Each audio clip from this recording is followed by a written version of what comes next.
que no puede haber divorcio porque nunca se casó. Yo que conozco Duitama sé que es un municipio realmente pequeño, todo el mundo se conoce. ¿A ustedes les suena familiar esa teoría de que no puede haber divorcio porque nunca se casó?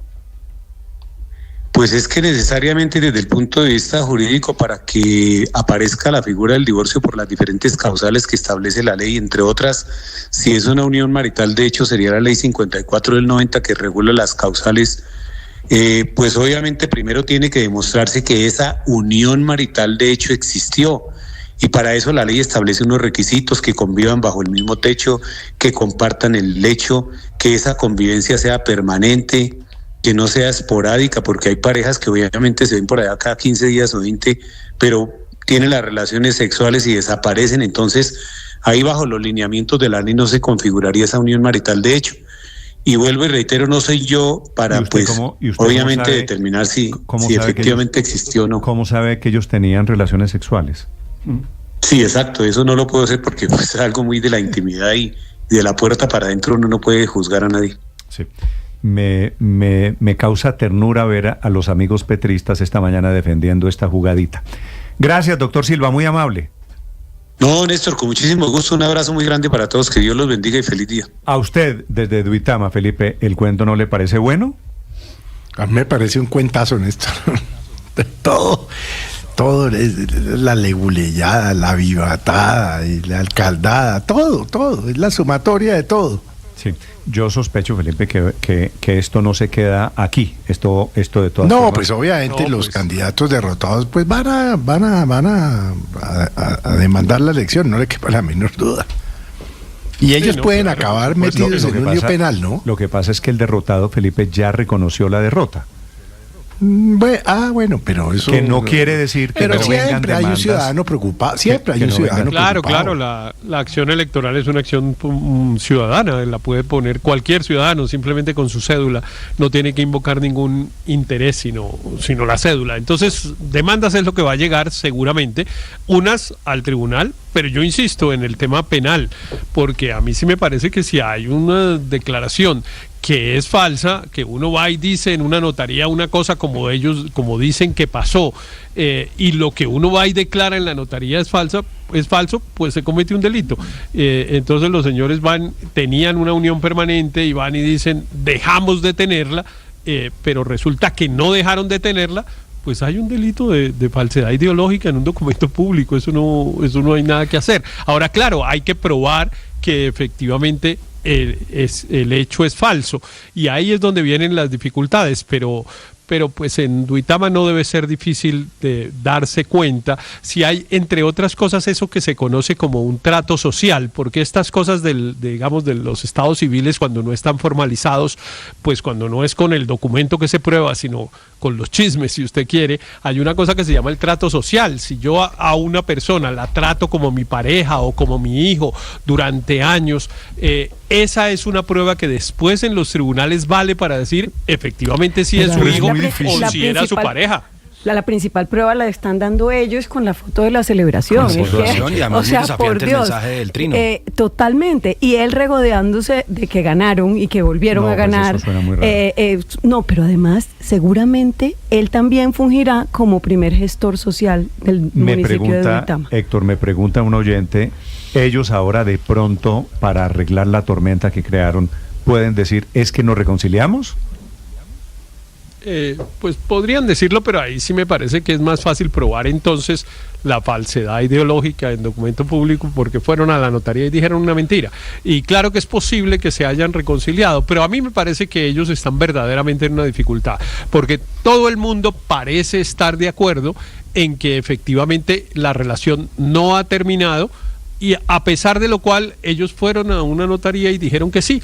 Entonces claro, a mí sí me parece que están en un problema mucho más grande que un proceso electoral simplemente. Otro lado de esta historia, ¿usted se imagina, por ambición, por querer algo, fingir con su pareja, con su esposa? O sea, yo no me puedo imaginar como fingir con mi esposa un divorcio o algo simplemente por una ambición o de un cargo de dinero. Realmente eso me parece pero es que muy es evidente extraño, que comparten esa ambición. Ese es el motivo del amor, que a los dos les encanta el poder. Lo tumban a él del cargo.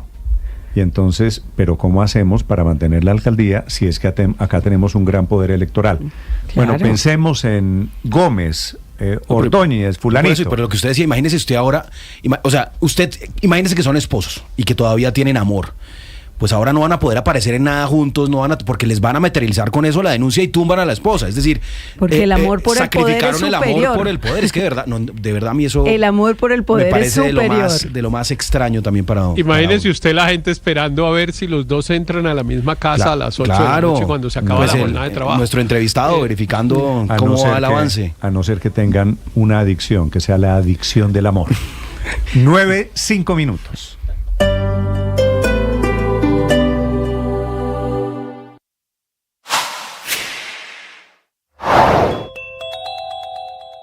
El IDEAN reportó lluvias en más de 25 departamentos del país. Según informó el instituto, durante la tarde-noche de este domingo se registraron precipitaciones en regiones del sur, centro y norte del país, incluyendo Amazonas, Antioquia, Cundinamarca, Valle del Cauca, Santander y también el departamento de La Guajira. Las lluvias se extenderán hasta el mes de junio. La directora del IDEAN, Gisliani Echeverry. Desde el IDEAN emitimos un comunicado donde anunciamos que se instalaba la temporada de más lluvias en el país, que iba a comenzar paulatinamente, que poco a poco iban a aumentar la frecuencia y la intensidad de las lluvias, y efectivamente es lo que está pasando. Echeverry mencionó que departamentos como Cundinamarca, Santander y Valle del Cauca han sido los más afectados, donde decenas de municipios se encuentran en alerta roja y naranja.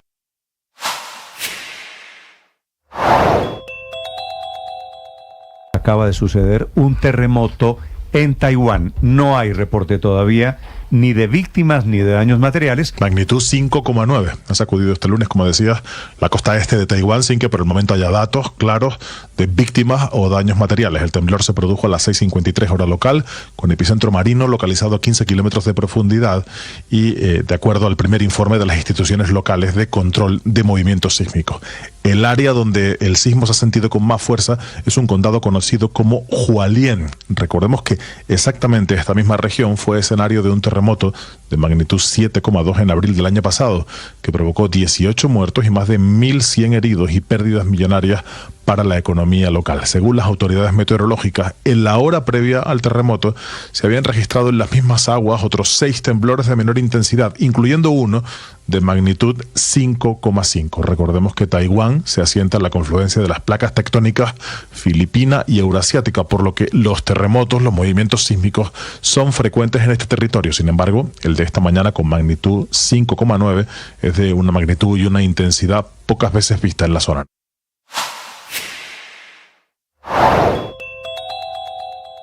Las próximas 7 semanas serán frenéticas y cruciales para el futuro político del país, coincidiendo con el final de la actual legislatura y con grandes desafíos en medio de la creciente tensión entre el gobierno del presidente Gustavo Petro y el Congreso de la República. Este lunes arranca la discusión en el Senado de la propuesta del presidente Petro para llevar a cabo una consulta popular con el fin de llevar a las urnas a los colombianos para que decidan si están o no de acuerdo con los 12 puntos que resumen la reforma laboral del Ejecutivo, que por falta de consenso se hundió en la Comisión Séptima de la Cámara Alta. El ambiente... ¿En qué momento esta mañana, Víctor? ¿Ya abrió? Ya abrió, Néstor. A esta hora el dólar está subiendo cerca de 20 pesos en su cotización promedio. Está llegando a los 4.262 pesos. En el mundo el dólar se está debilitando. Dependiendo de la región del mundo, está teniendo un comportamiento distinto. En unos lados el dólar se valoriza, en otros está perdiendo valor. Frente a las principales monedas del mundo está cayendo 0,46%. Vemos al euro, relación euro-peso colombiano, subiendo 14 pesos, 4.820 pesos es esa relación. El gran protagonista hoy, la cotización del petróleo, cae 1,13%, se ubica en $60.60 por barril. La referencia Brent, que es la principal referencia para Colombia, uno de los precios más bajos de este año, está cayendo no solo por las expectativas de un menor crecimiento económico mundial, sobre todo esa desaceleración que podría presentar China y mercados como Estados Unidos, sino también porque la OPEP toma decisiones de seguir incrementando su oferta oferta de hidrocarburos. En bolsas, en mercados de acciones, caen ligeramente los precios de los títulos en Estados Unidos. El Dow Jones en Wall Street baja 0,34%. Vemos un panorama negativo en la cotización de las plazas bursátiles en Europa. En promedio bajan 0,23%. Y Néstor, acaba de abrir la Bolsa de Valores de Colombia. También sus primeras operaciones indican un movimiento negativo en promedio de 0,24%. La acción que más cae es la de Ecopetrol, baja 1,44%. A propósito, Víctor, de economía, de empresas, la gente de PepsiCo, que son los dueños de fabricantes de Todito, de papitas fritas, me envían un comunicado sobre la noticia del viernes, Felipe, que usted se acuerda. Sí, claro. De los de Todito y papitas fritas que están entrando a Estados Unidos, que fueron vetados por la Secretaría de Agricultura de los Estados Unidos, básicamente diciendo que ellos no son los responsables y que rechazan la comercialización ilegal de alimentos de la compañía en Estados Unidos. Se permite informar Pepsi que todos los productos fabricados en el país están diseñados para satisfacer las preferencias de los consumidores colombianos y destinados al mercado local, cumpliendo con estrictos estándares de calidad. Quiere decir, papitas fritas de Todito y compañía entran a Estados Unidos no exportados por el productor en Colombia, por Pepsi, esto es lo que es la división Frito-Lay de Pepsi, sino llevados por empresas diferentes a esta, no de manera legal, no con la autorización de PepsiCo Colombia. Bueno, pues está claro, ¿no? Que son los distribuidores esos que van, compran aquí, mandan allá a las tiendas latinas o a las tiendas colombianas. Sí. Ahora, pero pues los metieron en un lío, ¿no? También es posible, Juan Camilo, que la gente lleva sin autorización de Pepsi simplemente los paqueticos, ¿no? Y que los está metiendo a Estados Unidos. ¿Cuánto latino se antoja de un paquetico de esos allá en Estados Unidos? Entonces los compran donde sea, en la tienda de la esquina, lo meten en la maleta y llegan a Estados Unidos sin autorización. Sí, claro, Néstor, esta es una advertencia también que cabe a aquellos colombianos con nacionales que, por ejemplo, estemos viajando a los Estados Unidos y en nuestras maletas tengamos estos productos, podríamos enfrentar revisas adicionales, teniendo en cuenta que si lo considera la autoridad sanitaria de los Estados Unidos, que es una cantidad importante, sería para fines de comercialización. Eso podría afectar a los viajeros. Pero sí, ese tipo de productos se consigue aquí, por ejemplo, en tiendas latinas. No solamente estos productos, se consiguen cervezas colombianas, otros productos, otros alimentos de nuestro país. Y naturalmente esta alerta fue emitida por la División de Inspección de Seguridad de los Alimentos del Departamento de Agricultura. Recordemos, fue hacia 7 productos, concretamente unos paquetes de Todito que tenían chicharrón americano Jax, los de Todito naturales, los de Toditos barbecue y también los de Todito sabor a limón, así como también el producto Golpe con todo. Esto fundamentalmente porque estos productos tienen chicharrón y Colombia no tiene autorización para importar chicharrón a los Estados Unidos. Entonces fue una alerta de salud pública por una violación a las normas de importación que hizo el Departamento de Agricultura, Néstor. Ahora, lo otro que debería pasar, Felipe, en Estados Unidos se consigue en todas partes, o sea, es porque es chicharrón colombiano, o sea, cerdo colombiano. No, porque, y claro, y no cumple con normas fitosanitarias para efectos del ingreso a Estados Unidos. Lo otro que debería pasar, Felipe, es que prohíban las aduanas en Colombia salir de Colombia con esos paqueticos, ¿no? Bueno, pero pues Néstor, es que eso puede ser por cualquier mecanismo, puede ser el exportador que no es el productor, puede ser de que llevan en la maleta, es que eso es complicadísimo. O sea, el encargo que le hacen a uno, Néstor, el amigo que no tiene pues prohibido. Es que esas tiendas, como decía Juan Camilo, pues están ahí en Washington, y están en Nueva York, y están en Miami. A uno le preguntan, pues ¿quién las surte? ¿Cómo se surten? No, Felipe, les sugiero a todos, muy respetuosamente, cuando sea llevar bocadillos, cuando sea llevar harina para hacer las hay que tener cuidado. La otra, de Todito, frunas, lo que usted quiera. Y sobre todo si te preguntan, di la verdad. Es mejor ponerse... no, y si no le preguntan también, usted tiene que declarar alimentos, padre. No, pero normalmente ya no se llena el formato, sino que ahí a uno el oficial le pregunta, ¿usted trae comida? Alimentos. Y usted trae alimentos, y uno tiene que ser honesto. Y se han endurecido todos estos porque si no es muy complejo. Aduanas y migración. 9 de la mañana, 14 minutos. Atención, está informando Edmundo González, que fue candidato presidencial en las elecciones de julio, que se robó Maduro. fue candidato y fue elegido presidente por mayoría popular, después vino el fraude, está informando que tiene problemas de salud y que fue hospitalizado esta mañana. Santiago Martínez. Sí, Néstor, por un episodio súbito de baja tensión. Esa es la razón médica que el mismo Edmundo González Urrutia informa en un comunicado firmado por él y que publicó hace pocos minutos en sus redes sociales, agregando que afortunadamente se encuentra estable. Algunos medios detallan que González Urrutia fue ingresado la noche de este domingo anoche en un centro sanitario público en Madrid, España, donde se prevé que permanezca unas 24 horas más tras ser sometido a las pruebas pertinentes, es decir, podría ser dado de alta o esta noche o mañana martes en la mañana. Agradezco la excelente atención que he recibido por parte del personal médico y de enfermería. Mi familia, mis compañeros de lucha y yo nos sentimos tranquilos al saber que estoy en buenas manos, escribía Edmundo González allí en sus redes sociales. El diario opositor tiene 75 años y desde que salió de Venezuela en agosto del año pasado está en calidad de asilado político allí en España, uno de los países que reconoce a él su victoria en las presidenciales del pasado 28 de julio del 2024. En el comunicado, por cierto, señala estar consciente de su responsabilidad ante el país, ante Venezuela, como presidente electo, y que eso pues requiere su pronta recuperación, pero que esa reincorporación a sus responsabilidades ocurrirá de acuerdo a las indicaciones médicas. Y al final señala que María Corina Machado, que recordemos está acá en Venezuela en la clandestinidad, está ahora al frente del proceso político y organizativo. Pero repetimos la información, Néstor, desde anoche Edmundo González Urrutia está hospitalizado en un hospital allí en Madrid, España, luego de presentar, te repito, un episodio súbito de baja tensión, pero que afortunadamente, dice él, se encuentra estable y a la espera de indicaciones médicas correspondientes. Néstor. Estás escuchando Blue Radio. Una mamá sabe escuchar. Siempre está de nuestro lado. Celebra nuestros triunfos. Mamá siempre será el mejor equipo. Feliz día, mamá. Blue, más que radio. 1 millón. 1 millón. 1 millón de noticias, sueños, emociones. 1 millón de seguidores. 1 millón de seguidores. 1 millón. Decirlo suena fácil. Lograrlo es de trabajo. Mucho trabajo. Ya somos más de 1 millón de suscriptores en nuestro canal de YouTube. Y sumando, 1.010.000. Sumando, 1.020.000. Y sumando. Blue, más que radio.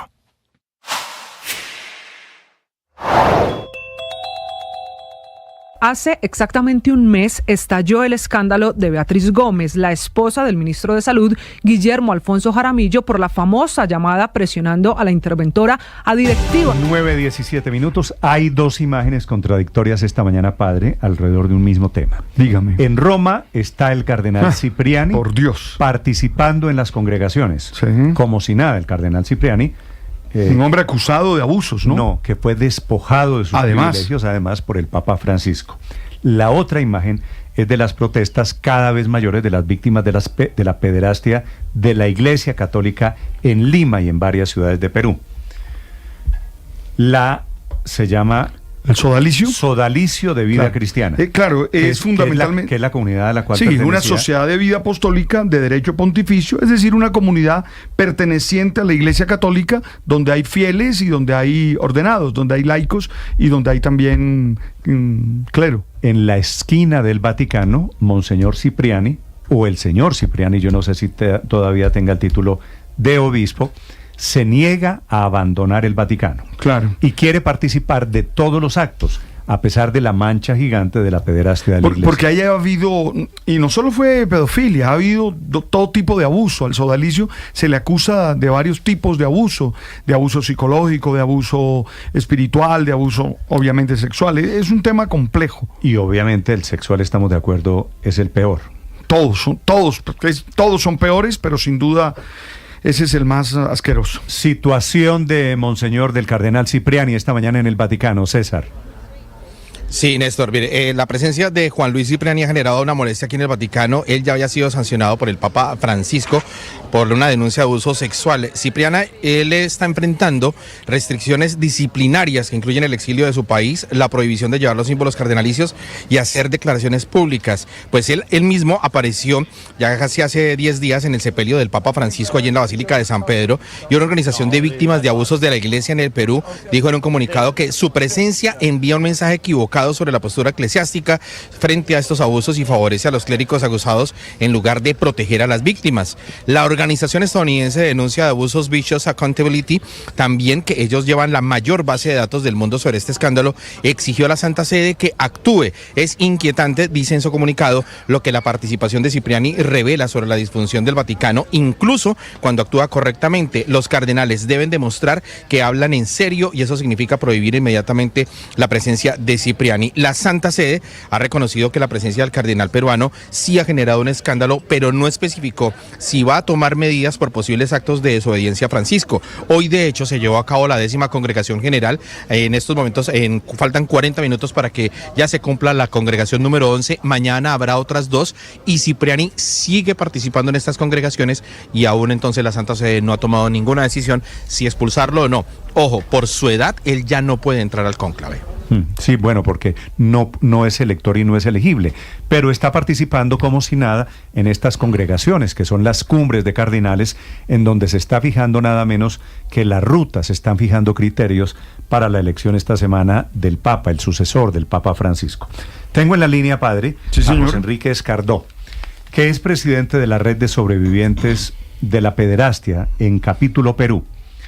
El señor Escardó fue miembro del Sodalicio, fue uno de los primeros, tal vez el primer denunciante, hace 25 años contra Monseñor Cipriani, cuando apenas el mundo se despertaba para hablar de casos de abuso sexual, de pederastia dentro de la iglesia. Señor Escardó, bienvenido a Blue Radio en Colombia, buenos días. Buenos días, gracias. Sí. Usted, ¿qué hacía en ese sodalicio? ¿Qué era participar en el sodalicio de vida cristiana? Bueno, yo conozco el sodalicio cuando estaba en 6º grado de primaria, no sé cuál es el equivalente en Colombia, pero tenía 12 años. Primero de bachillerato, le decimos en Colombia. Excelente. Entonces, durante toda la secundaria, ellos me fueron enseñando religión en el colegio, porque mi colegio era laico, sin embargo, tenía la currícula del Ministerio de Educación que incluía el curso de religión. Entonces ellos entraban de esa manera a colegios de clase alta, clase media alta, para buscar candidatos para poder llevar a sus filas. Y eso fue lo que hicieron conmigo, adoctrinándome a lo largo de toda la secundaria, lavándome el cerebro, ¿no? Convirtiéndome en parte de su secta, para luego entrar a vivir en comunidad. Apenas cumplido los 18 años, pero con toda esta programación previa y con ya abusos cometidos previamente también. ¿Abusos de qué naturaleza, señor Escardó? En mi caso, yo fui víctima de violencia física, violencia psicológica, violencia espiritual y violencia sexual. En el último caso fue a los 16 años por parte de mi director espiritual, el número 2 del sodalicio, Germán Doig, que falleció en el año 2001, y mis denuncias fueron en el año 2000, y él había sido luego... a pedido del fundador del sodalicio, Luis Fernando Figari, pederasta Luis Fernando Figari, incluido en el camino hacia la santidad en la Iglesia Católica. Ahí había un proceso en el cual se estaba buscando primero su beatificación, ¿no? Y luego estallaron estas denuncias y ese proceso se retiró. Yo soy víctima de esa persona. Sí. Pero fuera de todo, ¿a ese cura lo querían elevar a la categoría de santo? Sí, él era un laico, la mayoría de los miembros del sodalicio son laicos, solamente hay algunos cuantos curas, pero son laicos consagrados, ¿no? Que se dedican a vivir en comunidad y que tienen una serie de obligaciones religiosas, ¿no? ¿Y era común que ellos, laicos o curas, no se abusaran de niños? Ellos abusaban, los líderes se ha descubierto que abusaban de adolescentes básicamente.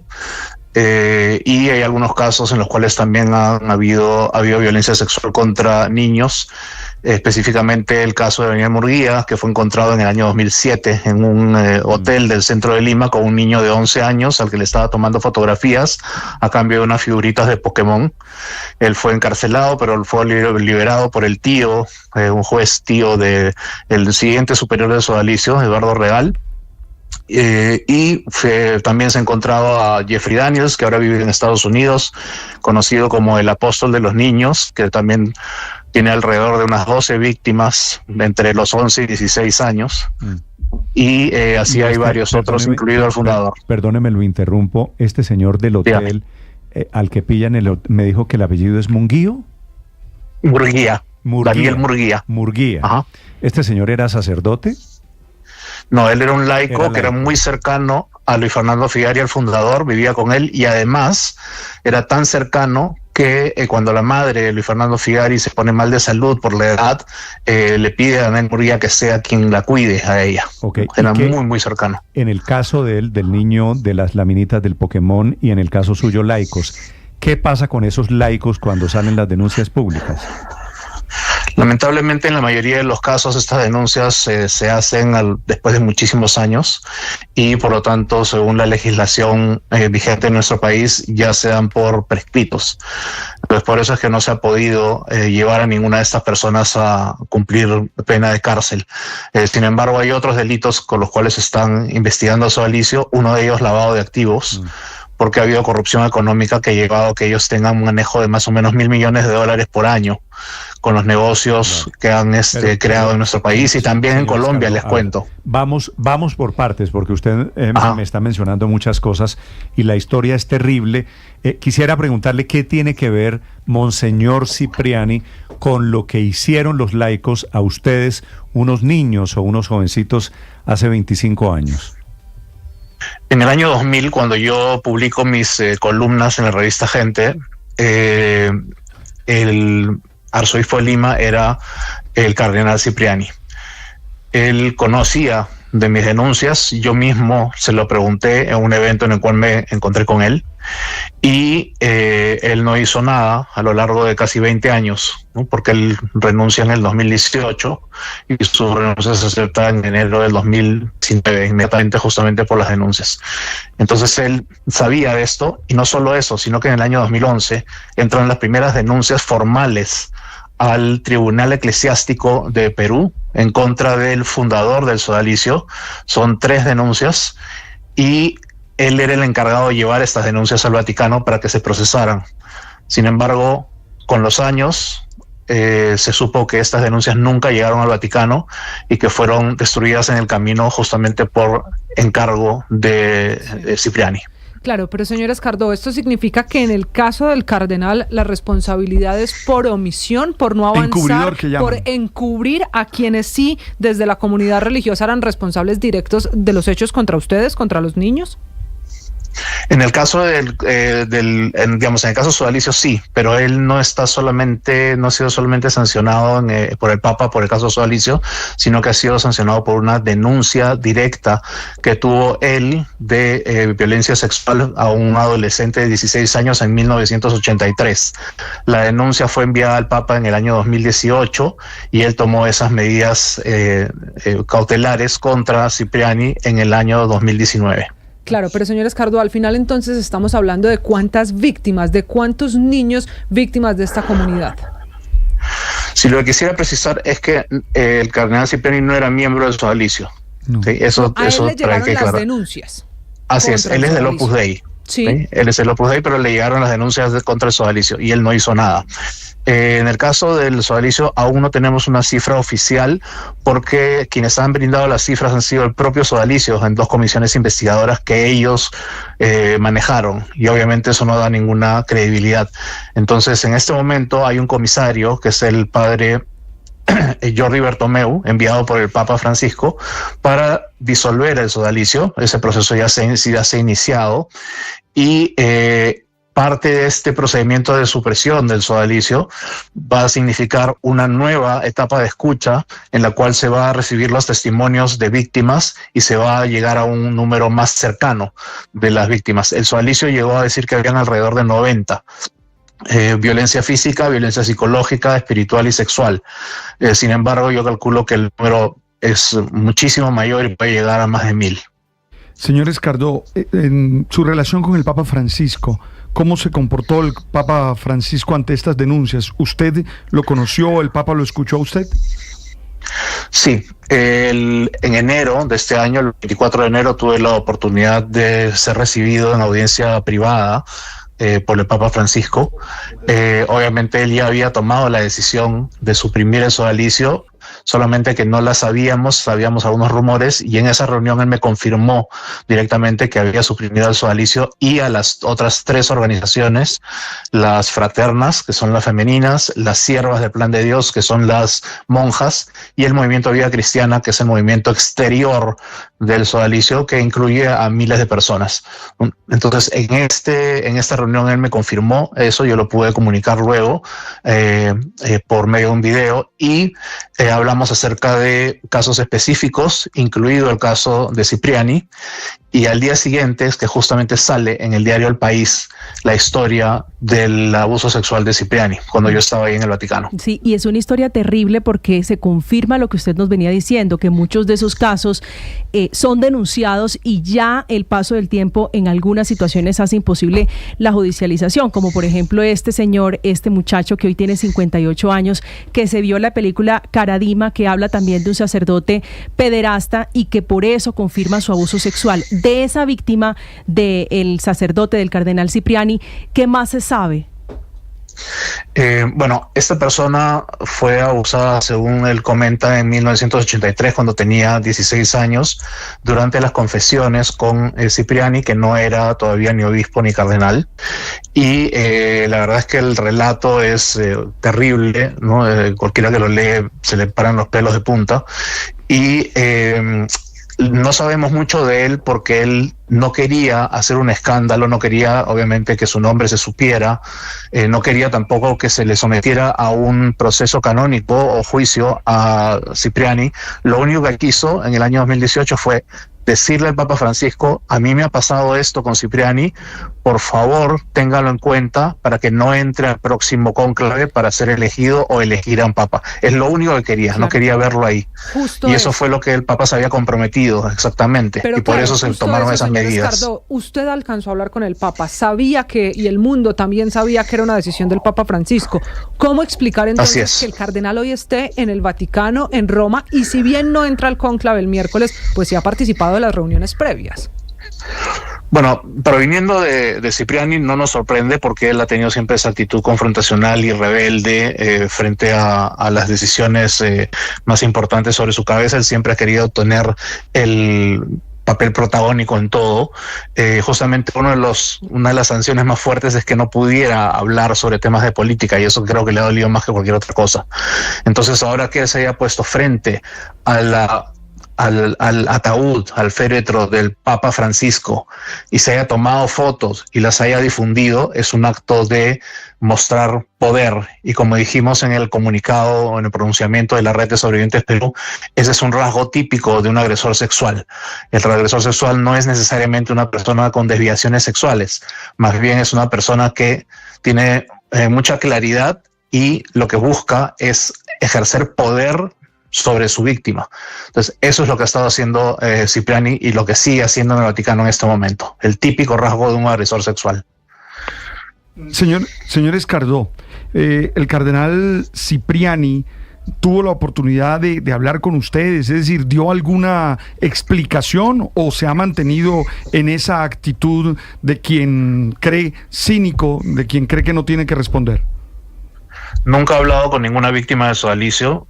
Conmigo se encontró en 1 o 2 eventos cuando yo era director de la revista Gente, pero nunca tocó el tema, porque además estaba recién comenzando, pero nunca ha hablado con las víctimas, nunca ha tocado el tema, solamente en una oportunidad dijo que no se haga leña del árbol caído con respecto al fundador del sodalicio. Y también era muy conocido por una frase en la cual decía que las niñas no son violadas por enfermos, sino que es porque las mujeres se muestran así como si estuvieran en un estante, un escaparate. Lo dijo en su programa de radio el sábado. Pues entonces, que es la inaceptable tesis de que la culpa es de la víctima. Pero cuando usted lo vio en esos encuentros, ¿qué le decía? Yo solamente le pregunté si es que estaba leyendo mis columnas, porque justo yo las estaba publicando en ese momento. Y él me miró y me dijo sí, y nada más. Y se volteó y se fue a otro lado. Y más bien lo que pasó en las semanas siguientes, porque mis columnas duraron 6 semanas. Más o menos a partir de la tercera semana comenzaron a entrar llamadas de empresarios que anunciaban en la revista y que eran católicos y que decían que el cardenal Cipriani les había pedido que no anuncien en la revista mientras estuviera publicando estas columnas. Por eso yo tuve que parar en La Sexta, porque la revista estaba comenzando a tener problemas económicos. Sin embargo, continué mi lucha por otros lados. Fuera de todo lo saboteó. Así es, exactamente. Y nos lo confesó uno de los empresarios que llamó y dijo que esto había sido una reunión que había tenido él. ¿Qué esperan ustedes, señor Escardó? Usted, que además representa muchas de las víctimas que hay allí todavía en Perú en estos casos, con todo lo que está pasando en el Vaticano, a punto de definirse el futuro de la Iglesia Católica, ¿qué esperan? ¿Qué falta en este proceso y estas denuncias que por años han venido haciendo las víctimas? Primero, para mí es una pésima señal que no se haya tomado una medida determinante y conclusiva con Cipriani apenas estalló el escándalo hace ya unos días. Cuando comenzó este escándalo la semana pasada y me entrevistaron en algunos medios, yo dije, me preguntaban qué iba a pasar estos días y yo le dije, no va a pasar nada. Los cardenales están más preocupados en hacer sus lobbies, en promocionarse, en conseguir votos, ¿no? O en buscar quién va a ser el que los va a escuchar luego cuando sea papa, que estar pensando en este personaje que no va a entrar al cónclave. Entonces lo que van a hacer es dejar que siga, ¿no? Y como ya el cónclave es pasado mañana, entonces ya no van a hacer nada. Y eso está pasando, tal cual lo dije la semana pasada. No se necesita ser pitonizo para saber cómo funcionan estas cosas en el Vaticano. Es muy lamentable la señal que están dando, porque además están haciendo misas y están haciendo recordatorios del Papa Francisco. Sin embargo, tienen una persona sancionada por el Papa Francisco, con la cual saben que deberían sacarlo y no lo sacan. Es una falta de respeto de parte de los cardenales al Papa Francisco. Así que espero que en las elecciones finales del cónclave se están burlando al final de cuentas de una decisión. Exactamente. Y no solo eso, también. De las víctimas, de la víctima directamente, porque la víctima no quería que esto suceda y esto es lo que está sucediendo, y eso es lo más lamentable. Hay una revictimización de la víctima y a través de esa víctima hay una revictimización de las miles y cientos de miles de víctimas de violencia dentro de la Iglesia Católica. Señor Escardó, gracias por estos minutos. Sospecho, desafortunadamente, que su pronóstico es acertado y que no va a pasar nada. De momento, esta mañana, el cardenal Cipriani sigue en el Vaticano, sigue participando en los actos que ellos llaman congregaciones. Teniendo en cuenta que la última congregación es hoy, creo que esto ya, padre, ya se fue así. Se fue así, claro. Señor Escardó, gracias. Muchísimas gracias a ustedes. A usted, gracias por contarnos su historia, la historia de las víctimas de la pederastia, que todavía deja una huella inmensa en Perú. Dice mi abuela, además de orejona, usa candongas. Es decir, además de ser un abusador cínico, este cardenal, ¿no? Como suelen ser, padre, los delincuentes. 9:37. Estás escuchando Blue Radio.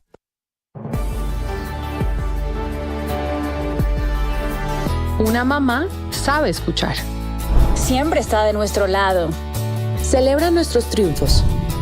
Mamá siempre será el mejor equipo. Feliz día, mamá.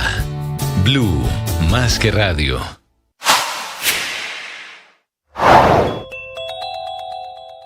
El IDAN reportó lluvias en más de 25 departamentos del país. Según informó el instituto, durante la tarde-noche de este domingo se registraron precipitaciones en regiones del sur, centro y norte del país, incluyendo Amazonas, Antioquia, Cundinamarca, Valle del Cauca, Santander y también el departamento de La Guajira. Las lluvias se extenderán hasta el mes de junio. La directora del IDAN, Gisliani Echeverry. Desde el IDAN emitimos un comunicado donde anunciábamos que se instalaba la temporada de más lluvias en el país, que iba a comenzar paulatinamente, que poco a poco iban a aumentar la frecuencia y la intensidad de las lluvias, y efectivamente es lo que está pasando. Echeverry mencionó que departamentos como Cundinamarca, Santander y Valle del Cauca han... 9 de la mañana, 38 minutos. A esta hora la información deportiva en Mañanas Blue. La Liga en Colombia entra en su recta decisiva. En la puja por un cupo entre los 8 de los cuadrangulares semifinales, Independiente Medellín alcanzó un dramático y muy luchado empate frente a Nacional, que tiene sabor a victoria. ¿Por qué razones? JJ Osorio del equipo Blue nos cuenta. Hola. Ricardo, muy buenos días. Así como la bandeja, el clásico paisa tuvo todos los ingredientes. Para la tabla de posiciones, el juego entregó un punto a cada equipo. Con él, Nacional refrendó una clasificación que ya tenía y Medellín se acercó a ella. Para el contexto del juego, los hinchas del rojo asumieron el empate como un momento épico. El brasilero Marcos Vinicio consiguió de cabeza el gol de la igualdad al minuto 89, justo cuando su equipo solo tenía 9 hombres en cancha. Francisco Chaverra se fue expulsado al minuto 53 y Leiser se fue lesionado al minuto 80, cuando ya Medellín había hecho todos los cambios. El gol llegó como una fiesta. Que ataca el Medellín, el pase profundo, aquí viene, pierna derecha, intentaba Mender García, balón de repique, Mender, el balón al fondo, gol.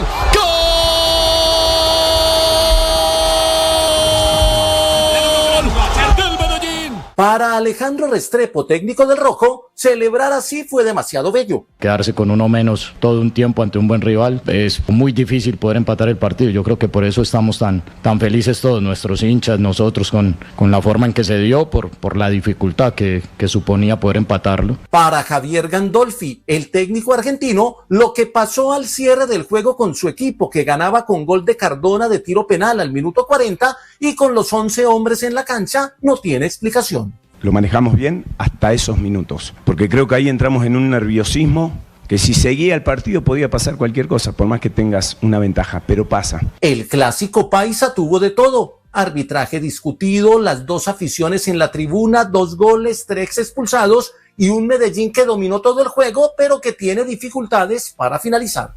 En Medellín, John Jaime Osorio, Blue Radio. Gracias, JJ. Nacional ahora con 32 puntos es segundo.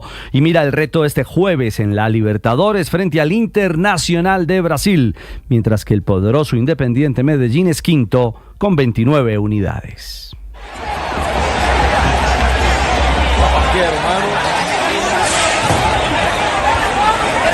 Un bolillazo aquí. Este es el sonido, sí, del bolillazo, del ataque, del abuso, del momento en el que los vándalos se tomaron la cancha del estadio Sierra Nevada en Santa Marta.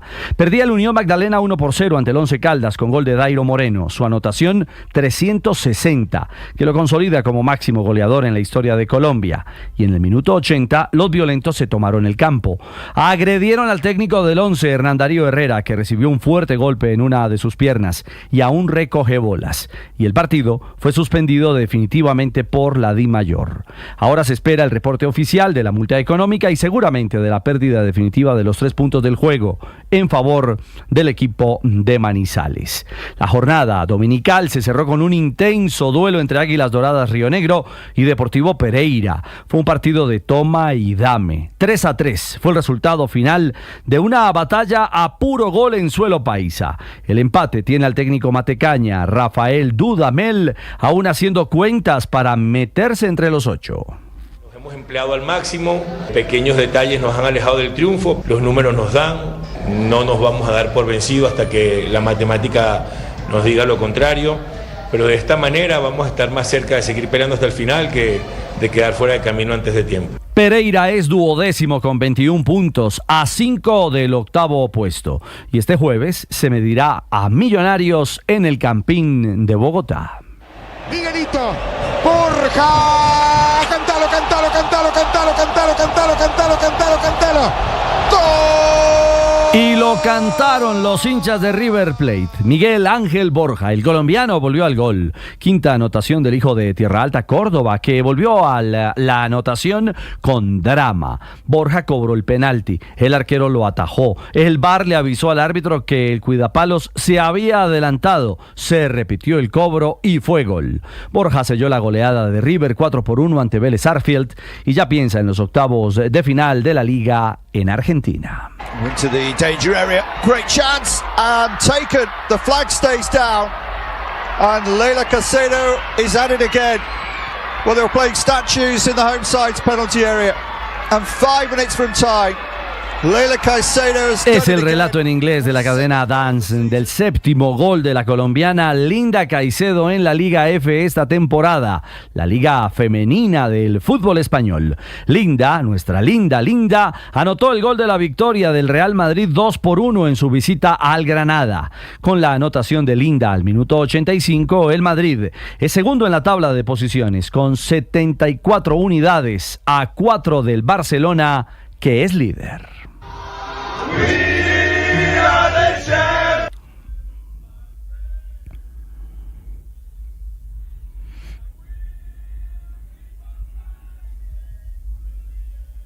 La primera voz es la de Harry Kane. Por fin oímos al inglés celebrando como campeón. El hoy goleador del Bayern Múnich acabó con la maldición de nunca haber ganado un título. Finalmente lo hizo con el club bávaro. Kane debió jugar, oigan bien, 59 torneos para su primer grito de gloria.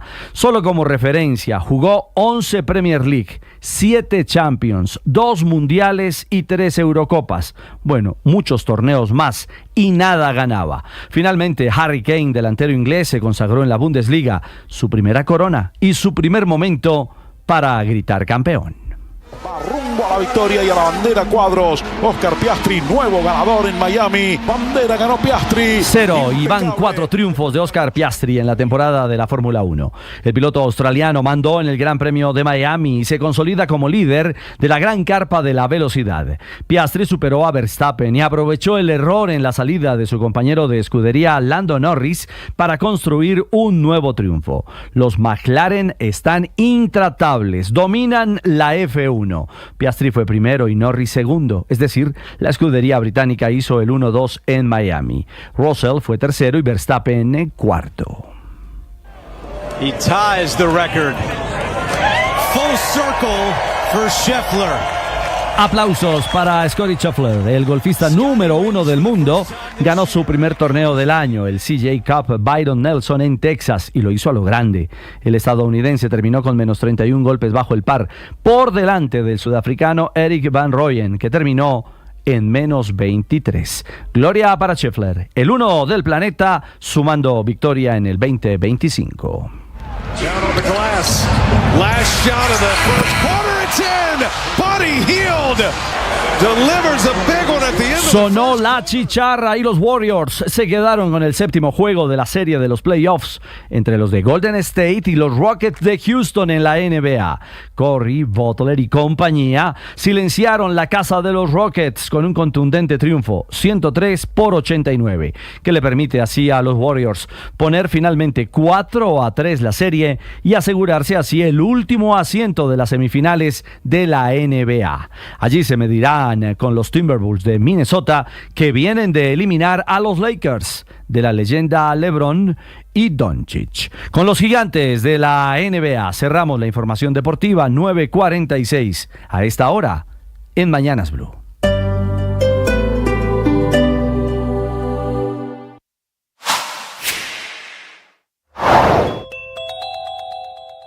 El presidente Gustavo Petro puede convocar por decreto la consulta popular si el Senado no toma una decisión. Esto fue lo que contestó su presidente Efraín Cepeda en Mañanas Blue. Claro, si dejamos vencer los términos, eso dice la Constitución y la ley, si dejamos vencer los términos es como un silencio positivo y él podrá pues convocar a la consulta popular. Si pues en los términos tomamos decisiones, pues si la decisión es positiva, por supuesto hay consulta, y si es negativa, no habrá consulta. ¿Y usted qué ambiente ve hoy en el Senado? Es muy difícil, Néstor, predecir eso. Yo pues, esto está muy reciente todavía, digamos que yo solo lo que esperaría es el voto libre, y yo no ni les pregunto, ni mucho menos se ejerce presión sobre nadie. Sigan la entrevista completa en nuestro canal de YouTube. En Blue le ponemos cara a la radio.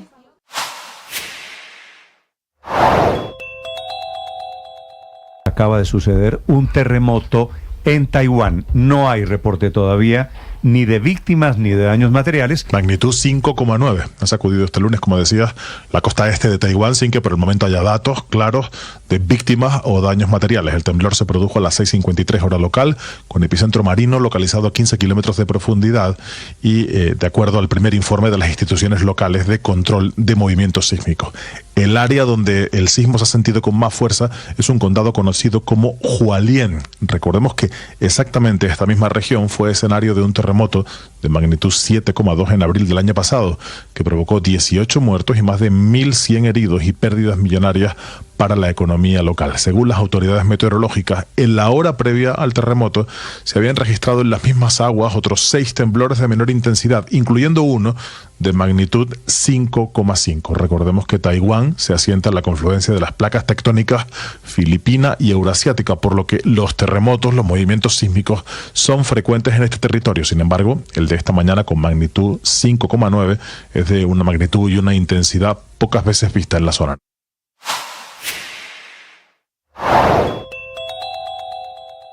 En Mañanas Blue, el presidente del Senado, Efraín Cepeda, confirmó que la plenaria para el trámite de la consulta popular está citada para mañana martes. La plenaria está citada para mañana. Primero hay que anunciarla. Se anunciará mañana, ¿no? Y con eso queda lista para debatir. Vamos a hablar con los partidos a ver si requieren algún tiempo el resto de la semana para que hagan las reuniones de partidos.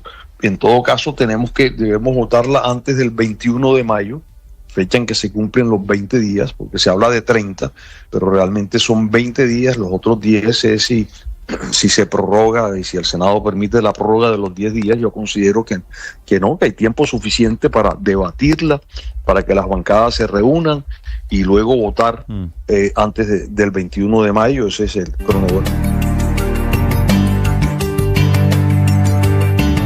Atención, esta mañana de lunes el gobierno trabaja intensamente para emitir el decreto hacia un plan de paz en el departamento de Norte de Santander. Hecho el anuncio, se va a llamar Zona de Paz.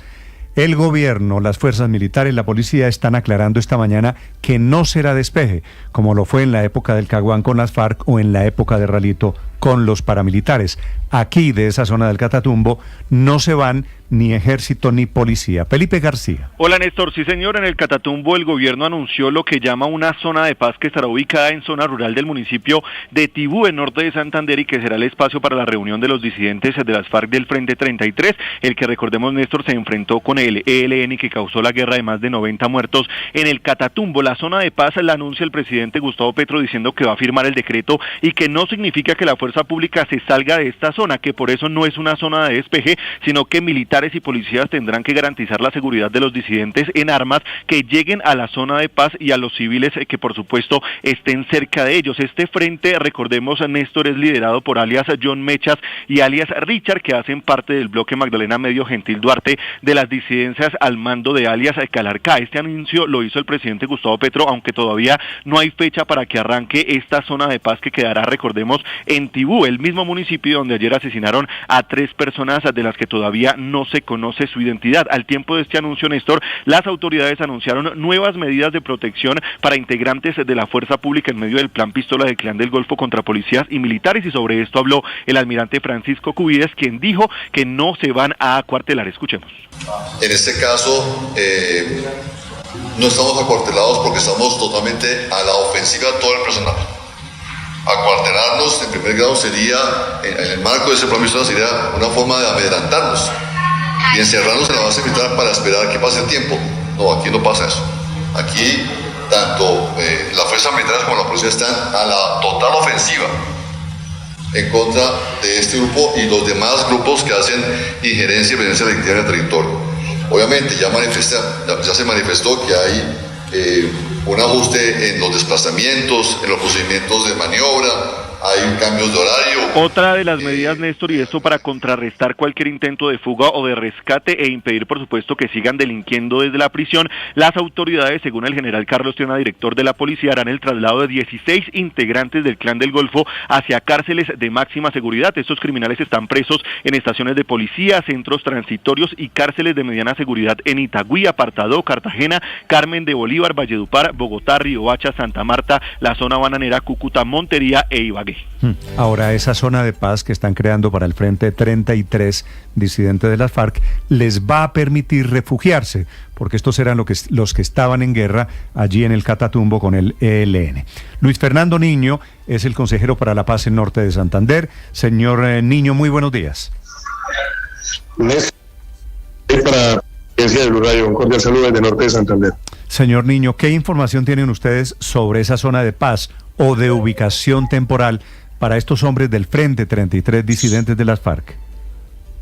Néstor, la información es la misma que conoce todo el país. Nosotros, por medio de la cuenta de X del presidente de la República, le dimos un comunicado donde las partes firmaban lo que han denominado una ZUT o zona de ubicación temporal, que tiene unas características que, según parece, va a estar en la zona rural de Tibú, que va a estar todo el Estado social de Derecho allí que se debe garantizar las operaciones logísticas, administrativas y de seguridad, y que reagrupará a los hombres del 33 que han estado pues en el proceso, y que se supone esto es un avance importante en lo que tiene que ver con estas negociaciones.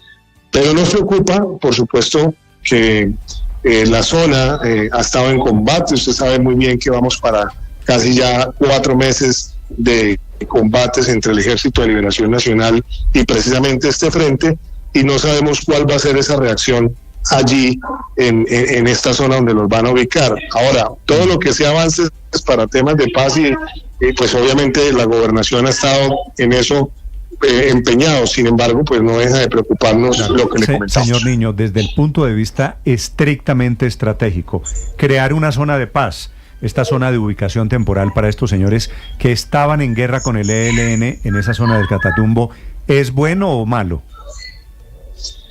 Eso tiene dos lecturas, Néstor. Una es pues positivo en cuanto que ellos no podrían seguir atacando, ni tendrían una seguridad por parte del Estado, policía y ejército, ¿cierto? Como lo entendemos hasta ahora, porque esto no ha sido socializado, como le digo. Mañana esperamos la visita del ministro de la Defensa y de la Defensora del Pueblo aquí al Departamento Norte de Santander, es lo que nos han comunicado.